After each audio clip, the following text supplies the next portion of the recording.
Welcome back to Studio Life, everybody. The studio refit is all done. Let's find out. Is it?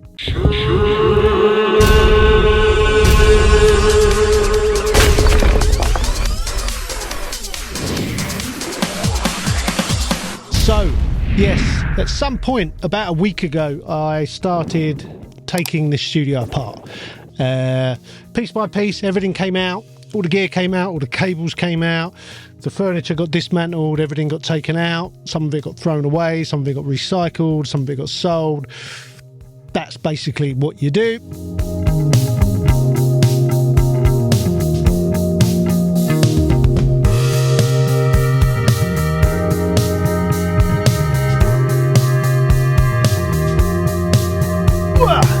Done, everything's out. And then, with the help of Guy at Chunky Studio Furniture, I installed the new desk and some new gear, put my existing gear back in, recabled everything.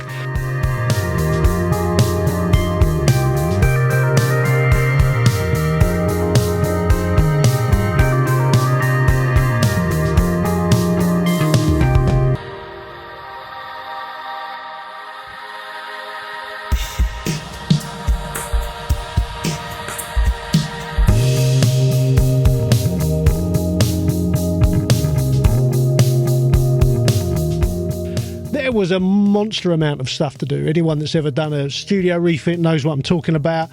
It's just, you can't contemplate the sheer amount of cabling involved. And I've done it so many times now. I've had so many different studios in different places over the years that I've done it a lot of times. So you get used to it and you come up with a plan for attacking it. And generally taking things out is just, there is no real plan for that. As long as when it comes out, it gets stacked and cables get coiled and things get put in places neatly, then they're easier to pick up in the right order to put back. I'm quite lucky here. I've got a room next door in this building where basically where I put everything and neatly stacked it up, ready to come back in once I was ready for it. And I've found out over the years that obviously, or maybe not to everybody, but the way to put it back in is to have a system. So the hardware, the pieces of rack equipment, etc., they go in first, and you do a bit of thinking about where you want them, what order you want them in, but they can go in quite early, possibly the monitors first before that, get them positioned.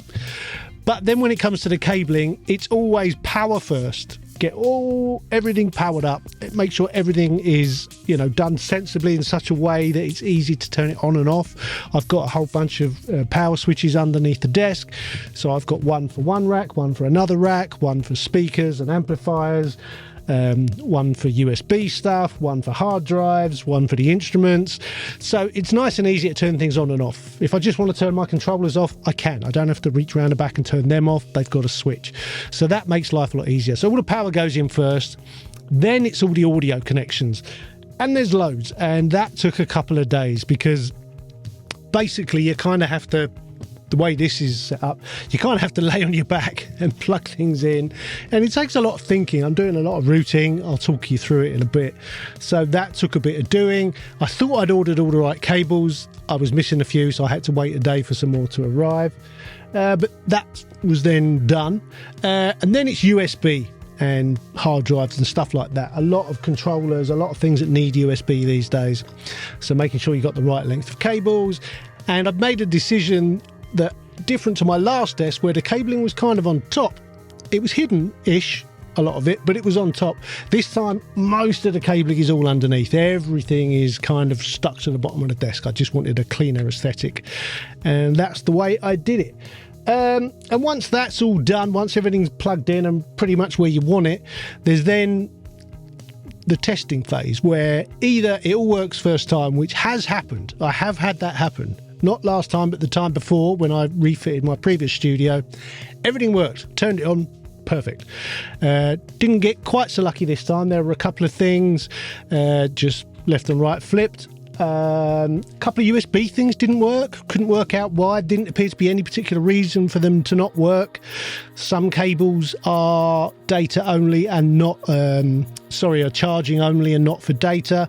So sometimes they get flipped when you're putting them back in, and that causes issues. Sometimes the USB hub gives up. Stuff like that.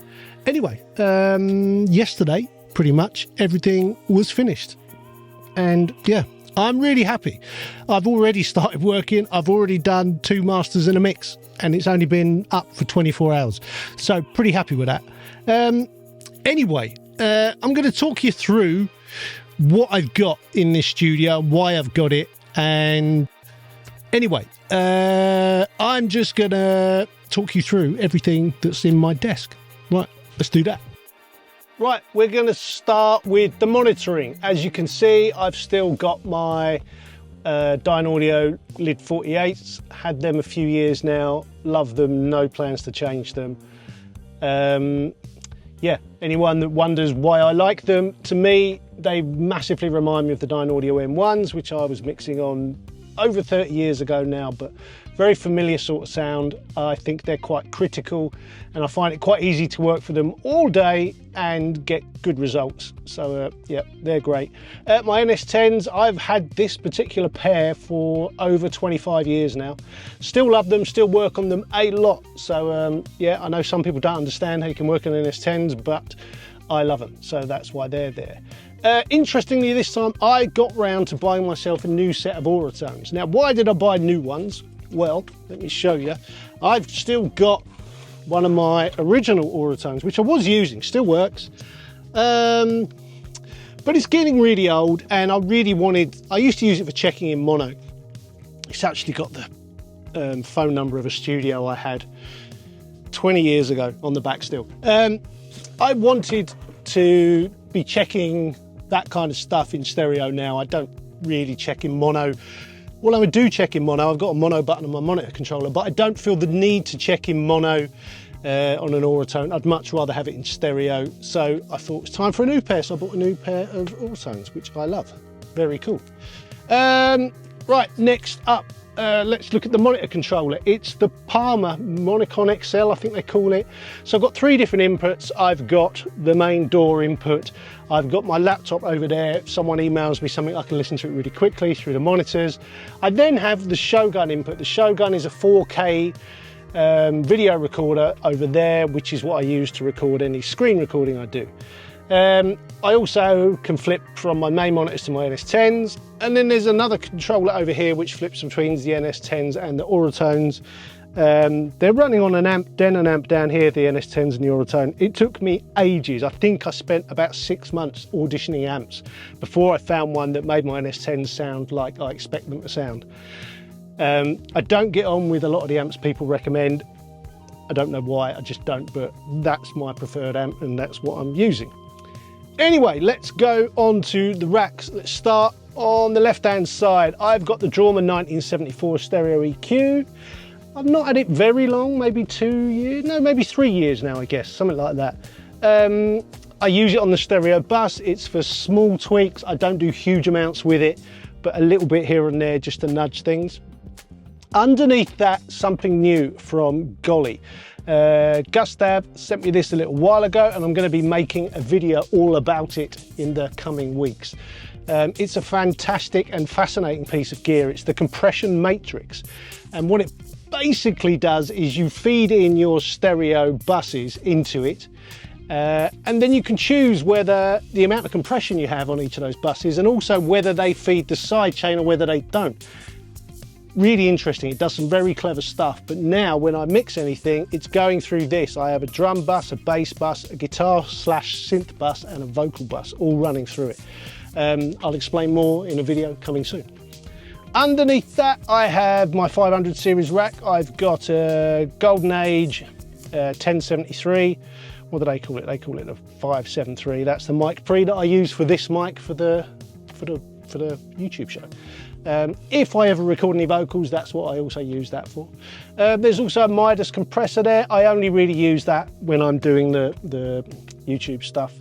Then I've got my IGS S-Type 500 series compressor. It's basically an SSL bus compressor clone, but it has a few extra things. It has a mix control, a very well-spec'd side chain. It just sounds really nice, I love it. I then have a pair of DBX 560As. I did have one, I bought another one, part of this refit, because I wanted to have a stereo bass bus. I've been using a mono bass bus for a while. I wanted to change it to a stereo bass bus, so I've got a pair of those. I then have a pair of the HRK ST552 analog tape emulators. I use them all the time, absolutely love them. Right, in the middle I have the SPL Iron. Anyone that knows anything about mastering knows that the SPL Iron is a classic mastering compressor. It just makes everything sound fantastic. Very, very versatile, very smooth compressor, beautiful bit of kit. In the middle here I have my two SSL controllers. I have the UC1 and the UF1. Guy at Chunky Studio Furniture, when he built the desk, I told him I wanted them to sit flush, and he's done an amazing job. It's easy to get them out if I have to, and there's space for cabling underneath. Very happy with that. Over on the other side, another new piece. I have the Cranbourne Audio Carnaby HE2. It's like a harmonic equalizer, 3-band with filters top and bottom. It can run in dual mono, it can run in stereo, and it can run in mid-side. It sounds fantastic, and the whole thing is recallable. You hook it up to your door using USB, and it stores it as part of your song, which is amazing. Underneath that, probably one of my favorite pieces in the studio, it's the Golly Cross Compressor EQ. That thing is incredible. I've done a video about it before. Have a look at that if you haven't seen it before. It's basically it works a little bit like a 2-band dynamic EQ, but the cross compressor means you can take the compression from the low end and throw it to the top end and vice versa. And when it gets there, it kind of does the opposite to compression. It's like decompression or expansion. It can really bring things alive in mastering, especially rhythm tracks. I love it. Underneath that is the GainLab Dictator. It's another very smooth compressor, very nice for mastering. Also really nice on the drum bus. I use it a lot for that these days. Underneath that, I have a pair of the Golden Age Project Comp 3As. They're clones of the LA3As. Probably my favorite compressor of all time, the LA3A, just so versatile. It's like a direct cross between an 1176 and an LA2A. It's kind of a bit of both. I think it sounds fantastic on guitars and stunning on vocals, so I use those a lot. What else have I got? This section here is kind of my creation station. It's got some classic old drum machines that I love. So there's a Yamaha RX-7. There's a modern Arturia Drum Boom Impact, really like that, fully analog with digital control. My classic old Casio RZ1 sampling drum machine. I only have it wired up for the outputs for the sampler because it's just the crunchiest sampler you've ever heard. Just sounds fantastic. Little Alesis controller there, and all of that is running through the SSL6 mixer, which is then fed into the audio interface down here. Over here I have my headphone rack with DT770s and Anda Nanos and my Austrian Audio High 65s. Under the desk I've mounted my Mac Studio. I really like that, it's great. I can get to all the ports much easier than I could before. So that's very cool. Under the desk there's a guitar processor amp simulator thing with a pedal, and all my long-term hard drive storage is all under there, all cabled up with all the cables out of the way. On this part of the desk here I have my DaVinci Resolve, what do they call it, the speed editor, and I've modified it. I've sort of hacked it so that it works with Final Cut Pro, and there's a shortcut key for absolutely everything, which means I can get all of my editing done for YouTube incredibly quickly. Couldn't live without it. I also have my SanDisk 3D Ultra up here. This is the drive that I'm editing from video. The footage lives elsewhere, but when I'm editing, it's on there because it's just the fastest drive. Well, it runs fast enough that I can edit 4K footage incredibly quickly. I've then got 3 SSDs here, which I've got projects that I'm currently working on basically, so they're very fast and quick to access as well. That is kind of it. I've got my sort of desk, office computer there. I've got a sofa there. There's tea and coffee making facilities there. I've got a little fridge, so I've got snacks and stuff in there. There's an espresso machine. Yeah, it's a completely self-contained little room, this studio. I love it from that point of view. It does everything I need it to do. So there you go, that's the studio refit. Not a real refit. I haven't changed the studio. I haven't changed the acoustic properties of it at all. It's a beautiful sounding room. I don't intend to change it anytime soon. But I'm very, very happy with how everything is laid out now and how easy it is to get to. Guy from Chunky Studio Furniture, I can't recommend his service enough. I basically drew some drawings. I'm not very good at drawing. I did some very rough drawings, sent them to him and said, this is kind of what I want. He then sent back a much better version of that drawing. He went, like this? I went, yeah, like that. And then we kind of chipped away at it, changed a few things. What was ideal in my head just wouldn't fit in here, so we had to change it a little bit. But we ended up with this, which is in no way a compromise. I'm really, really happy. It's such a beautiful bit of furniture. It looks fantastic. It's incredibly strong. And everything is within arm's reach, which is that's what I wanted more than anything. I just wanted everything easy to get to the back of things, to cable things up, to move things around. Yeah, it's beautiful. I'm over the moon with that. Yeah, so that's basically it. That's what I've been doing for the last week and a bit. It's all done. There's no issues anymore. There's always a few teething problems, but they've been dealt with, so I'm really happy. Coming up soon will be, as I said, a video all about the Golly the compression matrix, because that thing is... It's just incredible. Today we have to generate a lot of stems, and a problem with generating stems is that if you run all your stems through a stereo bus, they then come out with your stereo processing on all the individual stems, which means when you put them all together, they don't sound like it did when they were running at the same time through the stereo bus. They just don't. There's no interaction.